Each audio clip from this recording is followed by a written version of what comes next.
Travel డిటెక్టివ్‌గా social మీడియాలో పరిచయమైనటువంటి ఆన్వి కామ్‌దార్ మరణంతో ఇప్పుడు ఆవిడ గురించి అందరూ చర్చించుకుంటున్నారు. వాస్తవంగా ఏదో యూట్యూబ్‌లో సరదాగా ఎంజాయ్ చేస్తూ చేసేటటువంటి సహజ సిద్ధమైనటువంటి యూత్‌లాగా కాకుండా, తనకు సంబంధించి మహారాష్ట్రలోని కుంబే జలపాతానికి స్నేహితులతో కలిసి ట్రిప్‌కెళ్ళి అక్కడ జలపాతాల గురించి వివరిస్తూ అజాగ్రత్తతో లోయలోకి అంచుకు వెళ్ళడం, అక్కడి నుండి ఆమె జారి పడిపోవడం, ఆ తర్వాత గాయపడ్డాక ఆమెను ఆసుపత్రికి తీసుకువెళ్తే అక్కడ చనిపోయినటువంటి సంఘటన ఏదైతే ఉందో, ఆమెకు సంబంధించిన ఇప్పుడు లైఫ్ హిస్టరీని సోషల్ మీడియాలో పంచుకుంటున్నారు.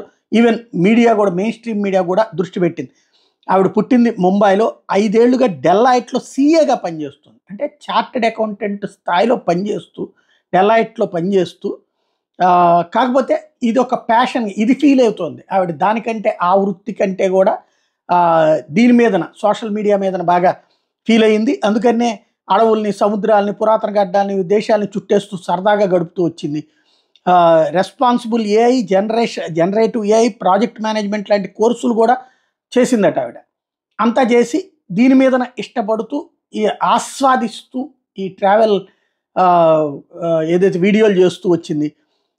ఆమె సోషల్ మీడియాలో అయితే ఇన్‌స్టాలో 2,72,000 మందికి పైగా ఫాలోవర్లు ఉన్నారట. అట్లాగే మిగతా ప్లాట్‌ఫారాల మీద కూడా ఉంది.